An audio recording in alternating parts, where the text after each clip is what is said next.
On this week's NESN Patriots podcast, we will discuss Stephen Gostkowski being placed on injured reserve, Patriots win over the Buffalo Bills, and their upcoming matchup with the lowly Washington Redskins.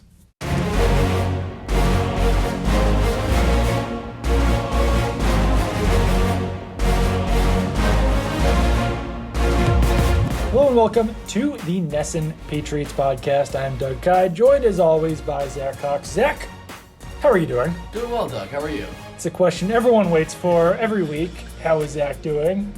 And as usual, he's good. The answer this week is well. Yes. Well, yeah. I'm better than a lot of Patriots fans are going to be when they see what life without Stephen Gostkowski is like. That is quite a segue right there. Patriots will be without Stephen Gostkowski for the rest of the season. He has a hip injury. It's reportedly a season-ending hip injury. He was placed on IR. And really the moment that he was placed on IR, we all pretty much knew it was season-ending because the Patriots have Isaiah Wynn, N'Keal Harry, and James Devlin already on their injured reserve list.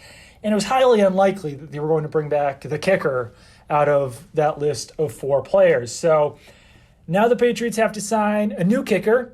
They had a bunch of guys at the stadium today kicking. They might have some more reportedly.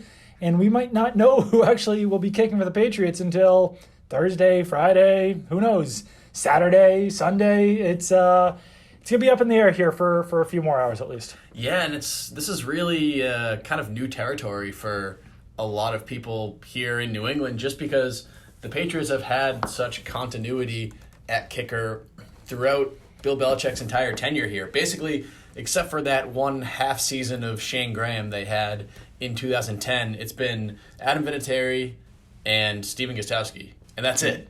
I mean, the Patriots have been very, very fortunate in that regard. I know people love to kind of bash on Stephen Gostkowski, but the Patriots have been very fortunate throughout the years to have this kind of continuity and reliability at kicker when so many teams are shuffling through 4 or 5 kickers in a season. What the Browns had like 5 kickers last season. Yeah, you really get to tell how bad the rest of the kicking situation is and how lucky Patriots fans have been to have Stephen Gostkowski when you look at some of the options the Patriots are bringing in and you start to look at their stats and you're like, ooh, Gostkowski is considerably better than those guys. 2 of the names were Kai Forbath and Mike Nugent. No offense to those guys, but, I mean, teams would be very happy to have Stephen Gostkowski when, those are the type of guys who are available on the open market when something like this happens. Agreed. Yeah, I mean, and especially the fact that this happened midway through the season. Maybe if this was an off-season injury, it might have been a little bit different. More guys would have been available. And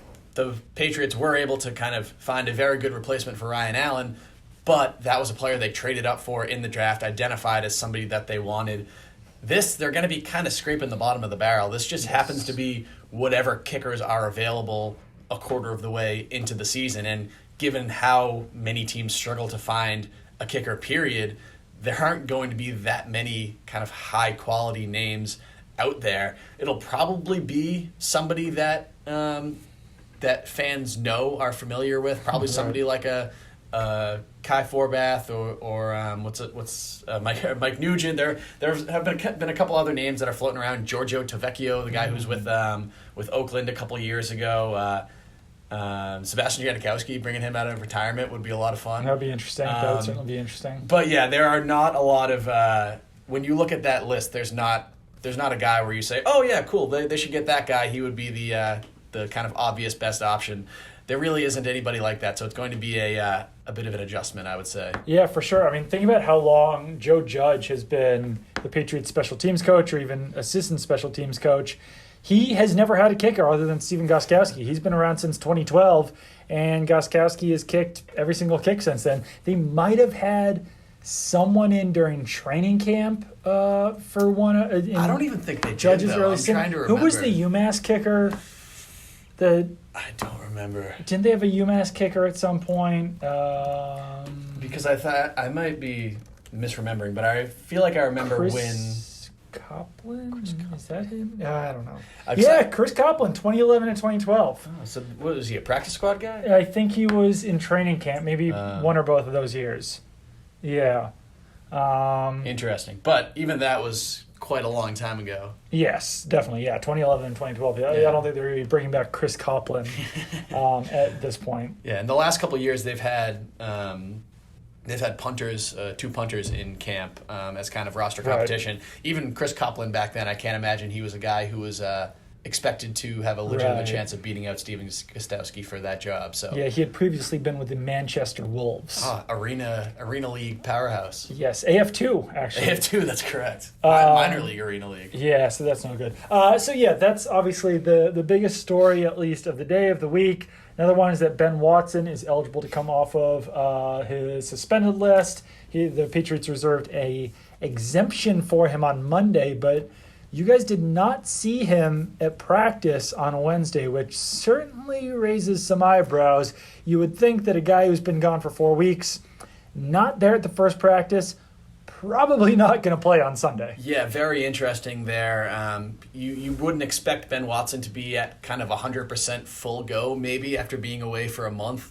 But yeah, to not see him at practice, we didn't see him in the locker room. We haven't seen him at all since his suspension began. Very curious to see what's going on with that. He could be dealing with some sort of an injury because he's not officially on the 53-man roster yet. He's not required to, or the Patriots aren't required to list him on the injury report and reveal whether he is dealing with any sort of injury. But very strange because this is a guy that the Patriots can really use at this point because their tight end situation has been a bit of a mess this season with Ryan Izzo kind of struggling in the blocking game and Matt Lacoste really struggling to get healthy. He's really only been fully healthy, it seems, for 1 game this season. So Ben Watson is a guy that should be able to kind of slide in there and make an immediate impact. But now we don't know if he's healthy. We don't know if he's going to play. We don't know what's going on with him right now. So that would probably be the biggest news of the day, if not for this Gostkowski development. For sure. And after Sunday's game against the Bills, the Patriots won 16-10, but I think a lot of people are looking for some offensive boosts after that game. I think that some people thought that Watson could have been an offensive boost to the Patriots, but I think that kind of transitions us into talking about that game. Tom Brady, I think, was 19 of 39, 150 yards with an interception. Patriots still couldn't totally get the running game going, though it did look a little better, at least with Sony Michel in there. A little bit better than it did in week 3. Patriots defense was dominant. They had 5 sacks, 4 interceptions, kind of a typical performance at this point for them. But I personally, talking about the offense now again, I'm not too concerned about it. I think that a lot of their struggles had to do with the fact that the Bills' defense is very good. Julian Edelman was dealing with a chest injury, and Rex Burkhead was dealing with a foot injury. I don't know when those guys are going to get healthy at this point because the Patriots play a Sunday game against the Redskins and a Thursday game against the Giants. Then they've got a long break before a Monday night game against the Giants. Did I just say that right? We're Monday night against the Jets. There it is. Other New York team. The other New York team. So it might take a while for the offense to fully look back on track. But luckily for them, they do have some pretty easy opponents before that might happen. Yeah, I think people are kind of overreacting a little bit to this one game. Yeah, because the Patriots' offense looked good in the first 3 weeks. The Patriots' offense looked good in the first 3 weeks, and the Bills' defense is very good. It's legitimately good. I know a lot of Patriots fans, I think, still kind of have this kind of perception that everything related to the Bills is kind of mediocre and not that great. This is one of the best defenses in the NFL this season. It's probably Patriots, Bears, Bills, maybe one or two other teams up in that mix. But from what we've seen so far, it definitely kind of lived up to the hype on Sunday. And as you mentioned, there were some injuries in there, playing against a very good defense.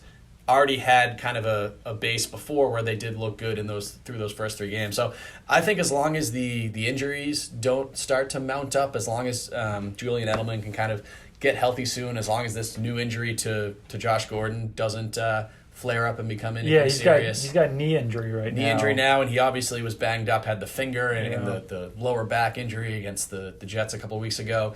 As long as they can sort of weather the storm through these next 2 games, which they should be able to because the Redskins and Giants both are not very good, then they basically have a pseudo-bye, a 10-day break to get everybody healthy, get everybody healed up, and sort of recharge this whole unit here. Now, if Ben Watson can't come back, if there's something wrong with him, or if the Patriots choose not to bring him back for a reason, then I don't know. I think the tight end situation could get a little bit dicey if you're just relying on Ryan Izzo and Matt LaCosse for the rest of the year. But at the moment, I think it's far too early to do anything resembling panicking about this Patriots offense. Yeah, and I mean, quite honestly, I think we all just kind of know that the tight end situation is not going to be a strength of this team this season. If it's Ben Watson, if it's Ryan Izzo, or if it's Matt LaCosse, they would have to make a pretty significant upgrade at that position to really consider it a strength.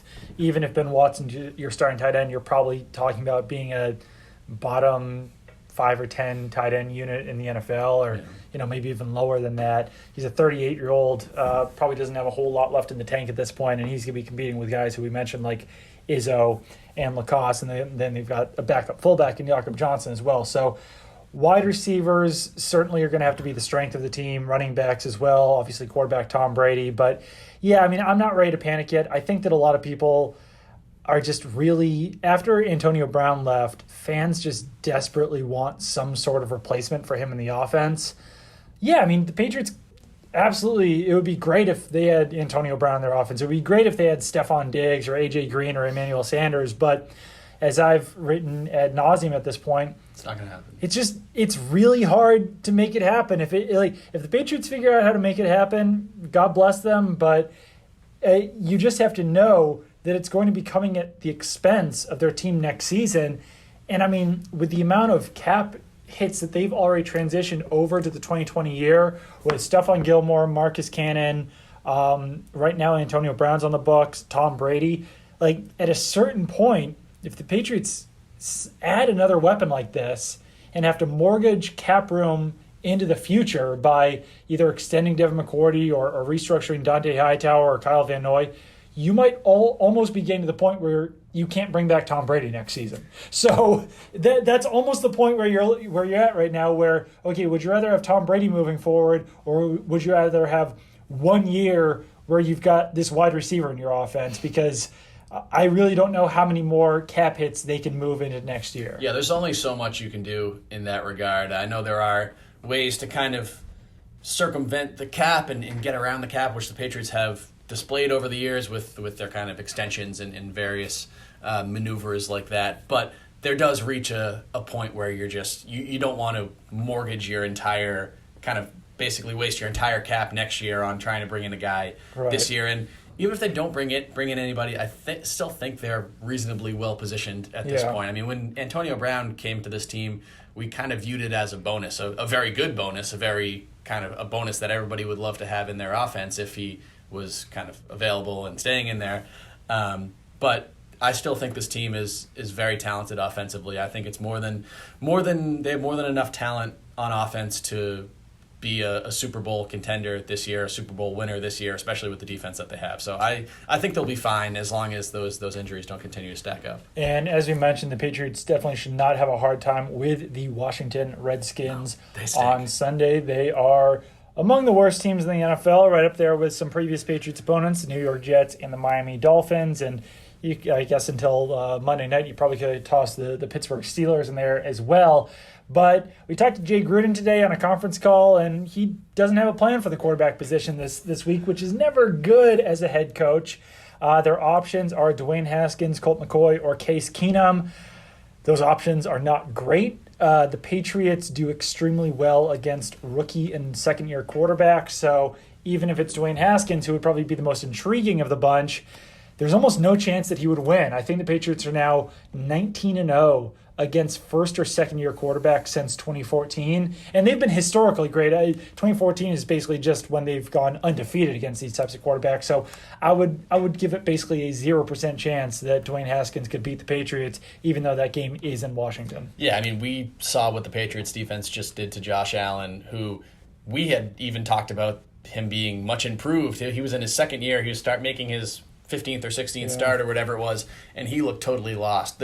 These young quarterbacks just can't, they don't have the kind of experience and base of NFL knowledge to be able to decipher all these things that the Patriots are doing on defense, because the Patriots are so experienced there. They have so much cohesiveness back there, and they're just able to do things that these quarterbacks just can't understand. And I would very much agree with you that I cannot see any way any way of Dwayne Haskins beating the Patriots in this game. And, I mean, Case Keenum and Colt McCoy are basically the epitome of replacement level quarterbacks. So, and it's not even just the quarterbacks. The quarterback play actually hasn't really been the weak link of this Redskins team this year. It hasn't been good, which is evidenced by the fact that we have no idea who's going to start out of these three guys. But they've probably been the worst rushing team in the NFL so far this season. I found this stat the other day. They don't have a single running back with 100 yards in the entire season. Oh my God. Even the Patriots, who have all been kind of torched for the last couple of weeks about their running game, they have 200-yard rushers this season. I mean, Adrian Peterson's their leading rusher with 90 yards. He's averaging 2.7 yards per carry. Chris Thompson's averaging 2.9 yards per carry. Darius Geis got hurt early in the year. He's out till the middle of the season. And, I mean, they've got some decent pieces. Like Terry McLaurin, the wide receiver, is pretty intriguing. But overall, this is just a bad team. I mean, they rank near the bottom of the league in pretty much everything. Jay Gruden's probably going to get fired at halftime of this game. I mean, Stephen A. Smith had a report today that the Redskins plan on firing Jay Gruden on Monday. So I don't know why they wouldn't have done it this Monday instead, but maybe they just needed one more loss in there. But yeah, I mean, it's definitely an ugly situation there for the Redskins. And I mean, beyond guys like Terry McLaurin, I really don't even know what the strength of this Redskins team is right now. They've got some decent young players, maybe, but no, it's certainly among the uglier teams the Patriots will face this season. They've already faced some pretty bad ones. Absolutely. Yeah, it's going to be I'm expecting a result much more similar to what we saw in the first 3 weeks than what we saw last weekend in Buffalo. Yeah, for sure. And like I said, and that's even despite the fact that this game is on the road. I mean, yeah, it's I anticipate usually I do some TV hits on Saturday, and I do those with Butch Stearns, and one of the questions he usually asks is, how can the Patriots lose this game? And I think the answer this week is just they simply are not going to. I'm interested to see FedEx Field. I've heard some really bad things about it. Yeah, personally. I've heard it is one of the least enjoyable venues to watch a game, at least from a media standpoint. Yeah, I've heard the press box is in a very inopportune place, or very a bad view of the field. So no, it'll certainly be interesting though. What else? Do you have anything else to say about this week's game? There's really not a whole lot to talk about since it's really just a bad game. Not really. I mean, the main kind of point of intrigue, I guess, is just who's going to start at quarterback in this game for the Redskins. My guess would be Haskins, right? Well, it's probably either going to be Haskins or McCoy. I was just going to say, and it's only going to be intriguing if it's Dwayne Haskins. If it's Case Keenum or if it's Colt McCoy, then I really have no interest in that, honestly. It would be cool to see Dwayne Haskins out there, see what he can do. He was an exciting guy at Ohio State. Definitely seems to be further behind in his development than guys like Daniel Jones, who the Patriots will see next week. But, I mean, it's really kind of a mess down there in Washington right now. So they'd probably be smart not to play Dwayne Haskins against the best defense in the NFL in his first NFL start. But, I mean, Jay Gruden seems like, from talking to him today on that conference call, it seems like he, I don't want to say checked out, but he seems a bit resigned to his fate. Yeah. He had a quote today basically saying, I think it was you asked him the question about what Dwayne Haskins, how you can prepare Dwayne Haskins, if it is Dwayne Haskins, to start against a team that is so successful against young quarterbacks. And he basically said, well, I mean, with the way that we're blocking and the way that we're creating separation, like, even Tom Brady wouldn't have success in this offense. So that's how things are going down in D.C. right now. So not ideal, to say the least. No, for sure not ideal. All right, let's play one version of America's favorite game where we look through the Redskins roster and we quiz each other on where a player went to school.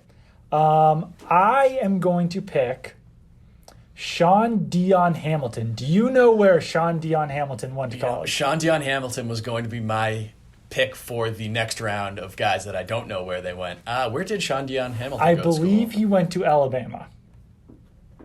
He went to Alabama. All right. Nice work. Always a good guess when it's the Redskins. I feel like they have like every Alabama player in the NFL. Do you know where Ross Piersbacher went to school? Did he also go to Alabama? I believe he also went to Alabama. How many Alabama guys? Because they've also got Deron Payne went to Alabama. Yep. Yeah, so Piersbacher went to Alabama. Jonathan Allen went to Alabama. Didn't Landon Collins go to Alabama? He did. He went to Alabama. Their entire team went to Alabama, basically. Their roster construction seems kind of like what Mike Mayock and the Raiders did, where they're like, all these guys that played in that national championship game, they must be good players. That we've heard of? In. Yeah. All right, so now one where we can both just guess. Where did Casanova McKenzie go to school? Casanova Outside McKenzie. linebacker, number 58. What a fantastic name. Yep. Casanova McKenzie went to Missouri. I was going to guess Ohio. He went to Auburn. Oh, getting a little Wow. SEC. We haven't gotten much SEC lately, No. other than all these Alabama folks. Undrafted in 2016. Casanova McKenzie. Man, Well, he would have been on the. He must not have been on this team last year. Or was he on this team last year? Yeah, he was. He was. I will say that the Washington Redskins, when they came to Gillette for that preseason game last year, they had the greatest collection of all name team representatives that I've seen in any game that I've covered. The goat of them being Fish Smithson. oh yes, Fish who- Smithson has the who greatest name is of all time. no longer with the Redskins, unfortunately. I don't know No. where he is. He's around somewhere. I saw his name back in the headlines recently. But they got a couple of good ones on this team, too, even beyond Casanova McKenzie. Jeremy Sprinkle. Jeremy Sprinkle. Sean Dion Hamilton is a good one up there. Ross Piersbacher is a good Wendell one. Smallwood's a good one. Wendell Smallwood. Montez DeShazer Everett. Sweat. Yeah. Yeah. I think there's really only one former Patriot on this team, and that would be John Bostic, right? John Bostic. The ageless John Bostic. I feel like he's been around for 25 years, even though he's probably not even that old. He's definitely been kicking around for a long time. So, yeah, I think that will do it for this week's NESN Patriots podcast. Little bit of a shorter edition, but that's what happens when you're, in these early season, not so interesting games. But Yeah, it'll pick back up after. Actually, next week should be interesting. Going against the Giants and Daniel Jones. There's some. Daniel Jones, Saquon Barkley could play in that game. There's a little bit of intrigue there, and then after that little mini bye, you get the Jets on Monday night, which is always interesting, and then the real kind of meat of the schedule starts up Yep. with the Browns and the Eagles and the Texans and the Cowboys, and then you get to the Chiefs later on. So it's going to be much more exciting through the second half of the schedule, I would say. I'm pretty excited for that. I will leave you guys off by reading off every player on the Redskins roster from Alabama. And that is Jonathan Allen, Ryan Anderson, Landon Collins, Sean Dion Hamilton, Deron Payne, Ross Piersbacher. You got Reuben Foster. You got Cam Sims. It's a lot of guys. That's basically an entire practice squad. They really love their Crimson Tide players in there. All right, keep it on NESN.com for all of your Patriots coverage. Follow me on Twitter at Doug Kyde. Follow Zach on Twitter at Zach Cox NESN, and we will talk to you next week.